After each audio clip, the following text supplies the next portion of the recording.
全球颜值最高的海军总司令部在俄罗斯的圣彼得堡。提到总司令部这样的字眼，你会想到什么呢？卫兵站岗，建筑庄严，生人勿近，冷色调。2019年3月20号，我们去俄罗斯的圣彼得堡旅游的时候，俄罗斯的海军总司令部看到的海军部大楼，这一栋栋的颜值在线的建筑，一定颠覆你对总司令部的各式的猜想吧。圣彼得堡是俄罗斯的第二大城市，被称为俄北方首都。截止2020年的1月1日，常住的居民539.8万人。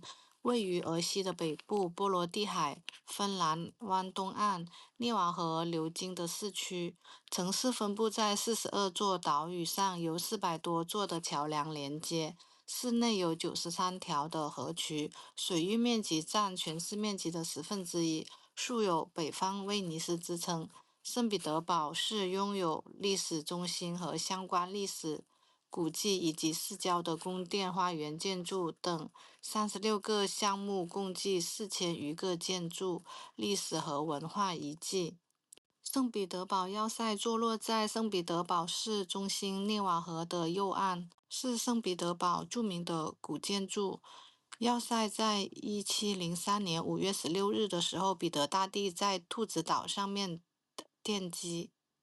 它与彼得堡同邻。圣彼得堡地区原来是波罗的海、芬兰湾的出海口的一片沼泽地，其周围的地区，包括现实的芬兰湾一带的土地，称为英格兰曼兰，为瑞典国王所拥有。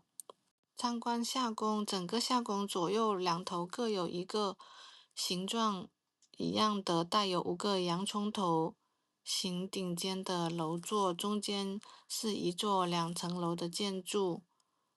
看到了有着一个3个洋葱头的建筑，葱头塔真的挺壮观的，上面还有十字架。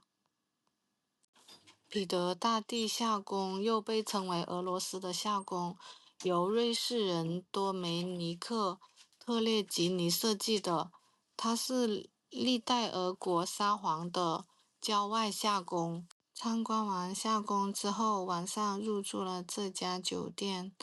这家酒店从阳台上面可以看到涅瓦河，风景还是蛮不错的。涅瓦河静静的流淌，倒映着一座雄伟的六角形的建筑群。高耸的教堂顶尖刺破云霄，金色的阳光为这座军事要塞披上了一层梦幻的外衣。这里就是彼得要塞，一个将力量与优雅完美结合的奇迹。冬天的涅瓦河一半是结冰的，一半是没有结冰的。旁边的汽车来来往往。这座要塞从未经历过实战，它完美地完成了震撼的使命。涅瓦河干流源自欧洲最大淡水湖拉多加湖，自东向西流经圣彼得堡市28公里，最终注入波罗的海、芬兰湾。涅瓦河是贯穿圣彼得堡区的一条主流河道，也是圣彼得堡的大街。喷泉和莫伊卡河及其他水渠则可以称为小路或小巷。那些横跨涅瓦河大量的河溪、水渠和海峡的桥梁共有几百座，千姿百态，各不相同，已经成为了这座城市一道亮丽的风景。欣赏一下沿岸的风光，品味千姿百态的桥梁。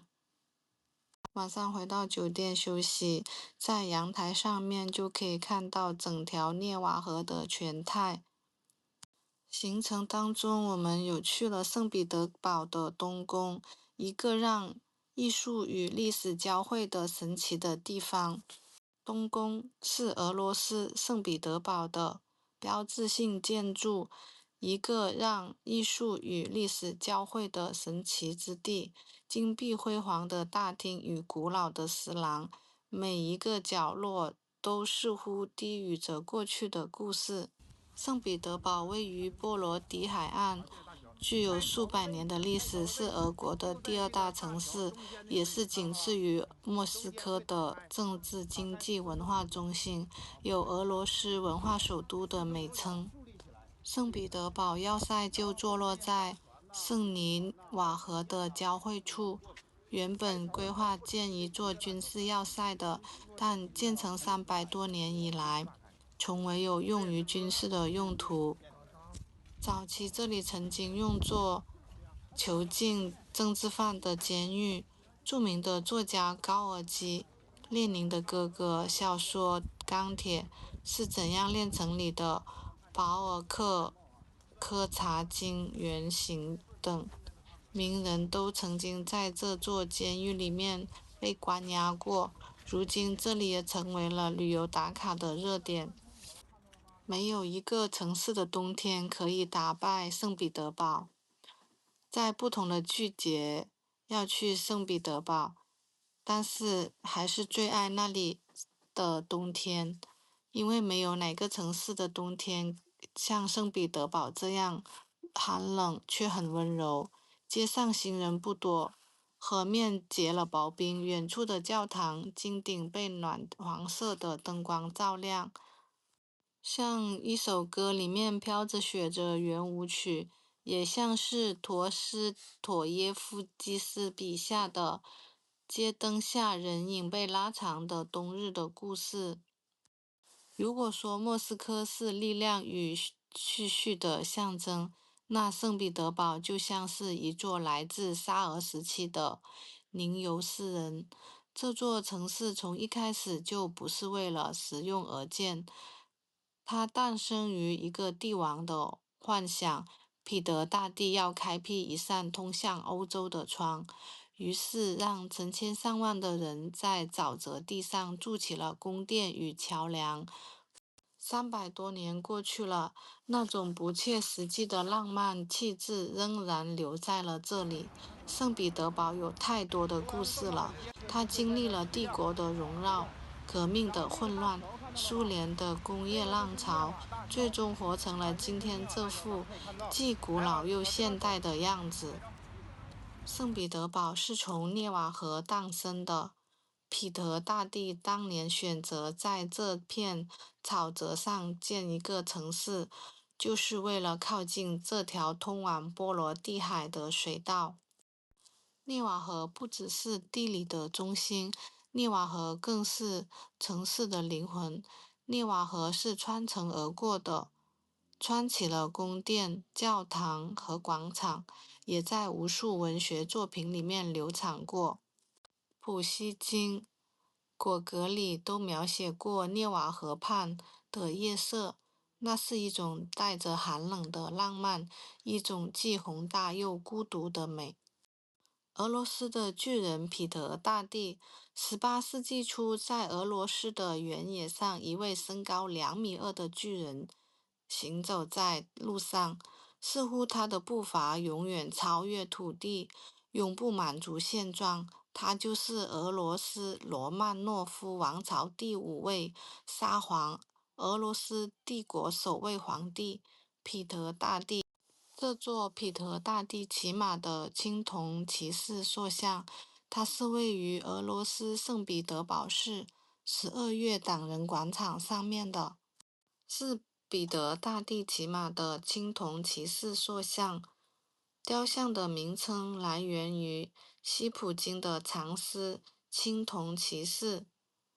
雕像坐落在一块波浪形的花岗岩之上，象征着彼得大帝第一个为俄罗斯打开了出海口。雕像的底座上刻有叶卡捷琳娜2世献给彼得一世。彼得大帝不仅是身材高大，他也是俄国历史上最伟大的政治巨人。彼得大帝他以铁血和智慧的传奇，他将落后的俄国带入了欧洲的强国的行列。经过了21年的艰苦战争，俄国打败了瑞典的军队，拥有了波罗的海的出海口。这一年，俄国参政院授予彼得国父兼全俄皇帝的称号，他被尊为彼得大帝。俄国改成俄罗斯帝国，从此，俄国的国土横跨波罗的海到白令海，一跃成为了欧洲的强国，开启了俄罗斯帝国的辉煌时代。彼得大帝倾诉了毕生经历的改革，他带领俄罗斯走出了愚昧与落后，走向了近代西方的文明。被俄罗斯人称为祖国之父，是历史的巨人。普京总统说，彼得大帝是伟大的国务活动家、军事家、爱国者，将全部身心献给了国家。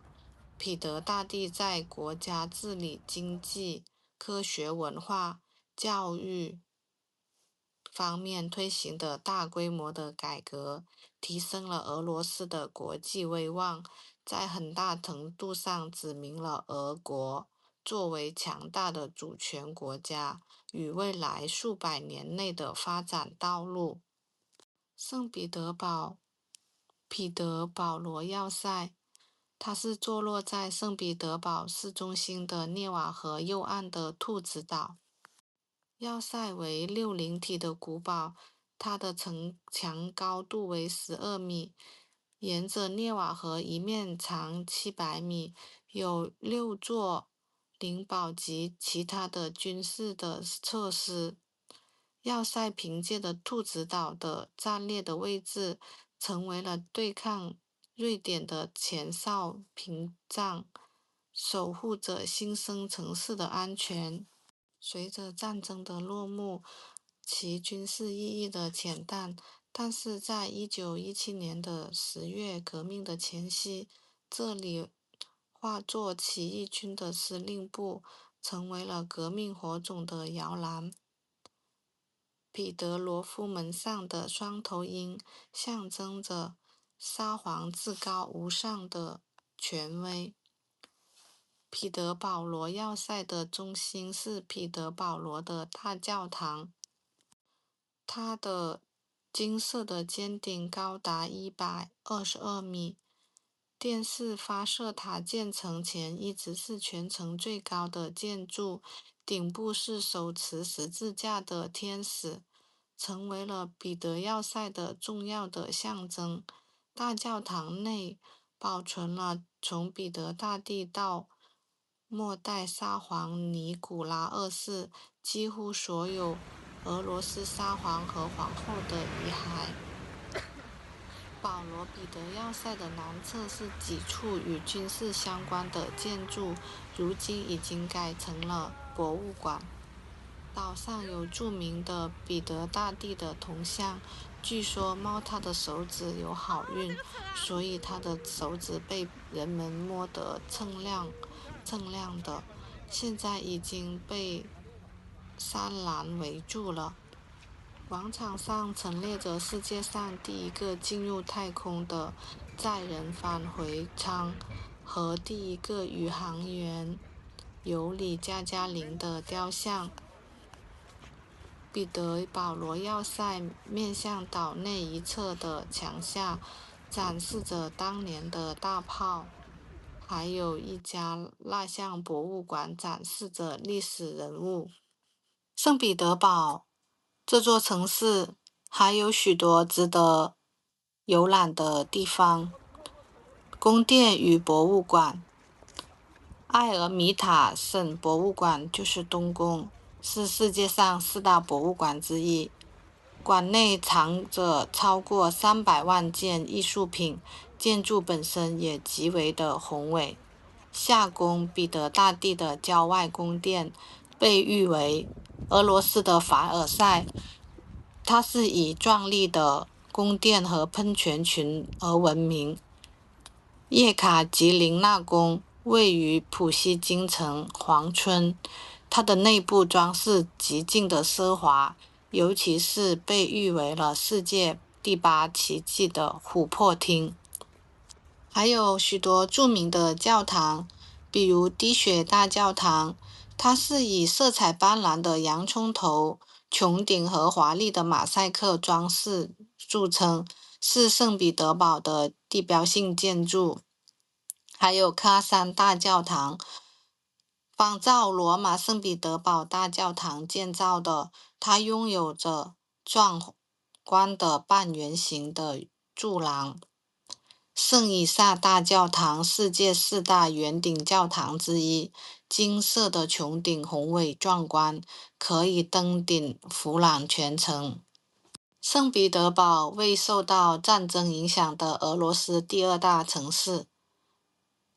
俄罗斯的第二大城市兼热门的旅游地，满街的欧式建筑，让你很难想象这里是布尔什维克革命的发起地。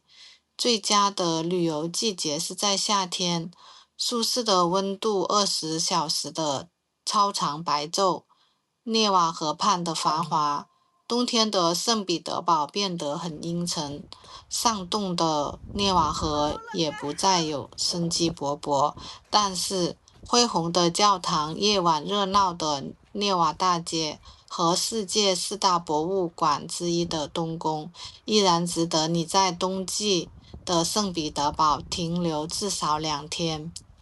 作为欧洲老牌的贵族城市，圣彼得堡，它的景观是以恢宏的教堂和奢靡的宫殿为主。最精华的在世界前的四大博物馆之一的冬宫，集合了非常多的艺术瑰宝。在晴朗的夏季，涅瓦河的自然景观也是相当不错的。喀山大教堂就位于涅瓦大街旁边，位置非常的方便，而且不收门票，路过就可以参观了。整体的风格与莫斯科的教堂完全不同，更像中西欧那边的风格。还能偶遇当地做礼拜，会把脸贴在壁画上。圣以撒大教堂是圣彼得堡规模最大、最壮观的教堂，内部是金碧辉煌，尽显奢华，彩色的壁画也是非常的精致。除了参观教堂的内部，还可以登顶360度的环绕，俯瞰整个圣彼得堡城区。教堂的内部和登顶是可以分开售票的，而且可以根据自己的需求来购买。救世主滴血大教堂离喀山大教堂不远，风格与莫斯科的教堂类似，以老壁画为主，但明显比莫斯科的更为壮观。360度的无死角的壁画布满教堂的每一面墙。3个教堂双选2，推荐圣以撒和救世主滴血大教堂。圣彼得堡的冬宫是圣彼得堡旅行的精华，世界前4的博物馆。它与伦敦大英博物馆、巴黎罗浮宫和纽约大都会齐名，强烈建议避开节假日，避免排队。至少要预留4个小时的时间，在冬宫里面参观。挑重点走马观花需要4小时，全部转完的话需要2天的时间。参观冬宫的精华，从入口处约旦楼梯进入后的冬宫皇家宫殿，175到198号展厅，包括王座、大教堂、图书馆等，恢宏程度远胜于马德里皇宫、维也纳美泉宫。达芬奇的奇迹214号展厅，除了达芬奇，还有很多欧洲的画作，而且非常的漂亮，画风也很特别。亭台大厅的金孔雀204号展厅，3楼的亚洲展有很多从中国掠夺的瑰宝。总参谋部的大楼就在东宫广场一侧的对面，是东宫展览的延伸。近现代的艺术作品都在这边，包括毕加索、莫奈等大师的画作。对美术感兴趣的人也很推荐来这里。赶时间的可以直奔4楼，大师的画作都在这一层。彼得保罗堡，东宫对岸的一座人工岛，古时候是堡垒和监狱。可以去教堂1号景点，景点地图上有标号，和监狱的遗迹2号景点，但是整体不推荐这里。圣彼得堡其他的教堂景观远胜于这里，监狱也很压抑，没什么价值欣赏。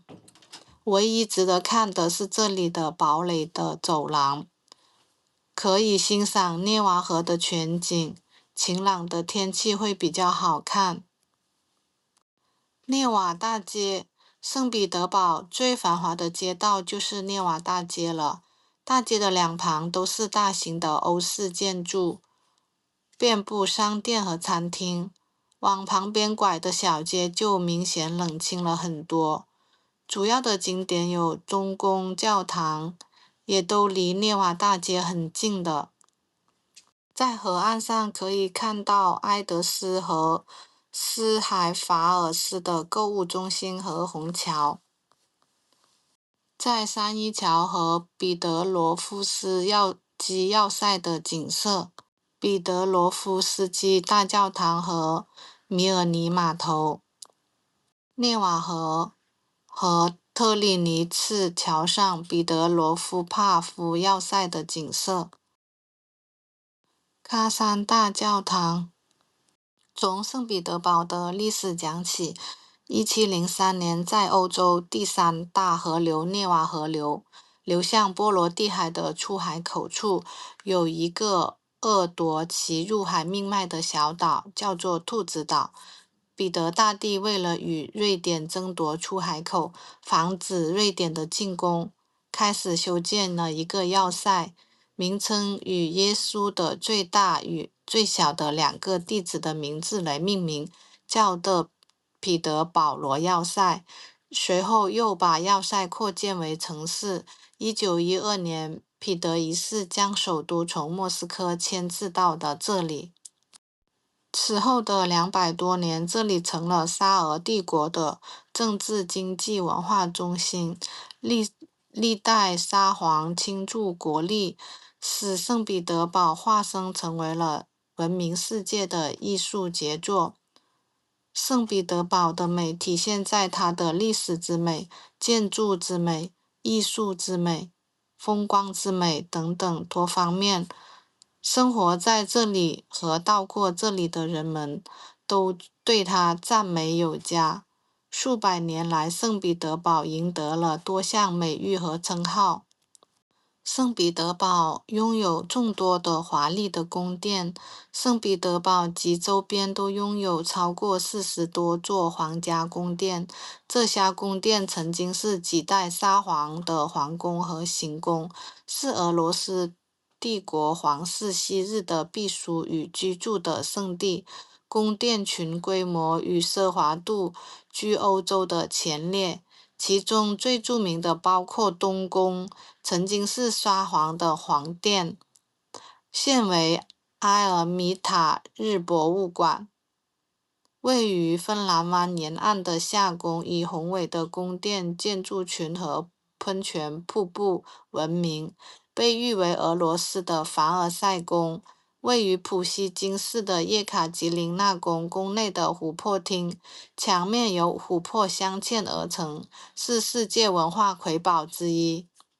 这些宫殿的建筑风格多样，融合了巴洛克、新古典主义等多种风格。例如，东宫是18世纪中叶俄国巴洛克式的建筑的杰出的典范。彼得宫则是聚力仿效欧洲宫廷的风格，皇城全面展示了巴洛克式的华美。古典主义的自然、浪漫主义的伤感，以及中国风格的异国多情调等多种园林艺术风格。宫殿内部装饰极为的奢华，以金、铜、水晶、大理石、孔雀石等为材料，搭配了多种艺术的珍品。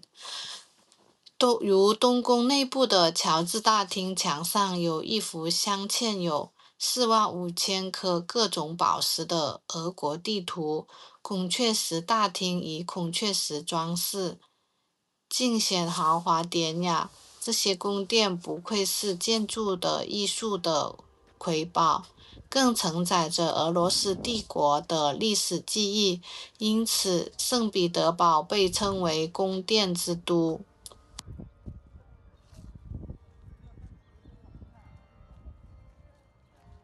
圣彼得堡号称世界上最美的城市，还有许多的奇特的景观现象和地下的秘密。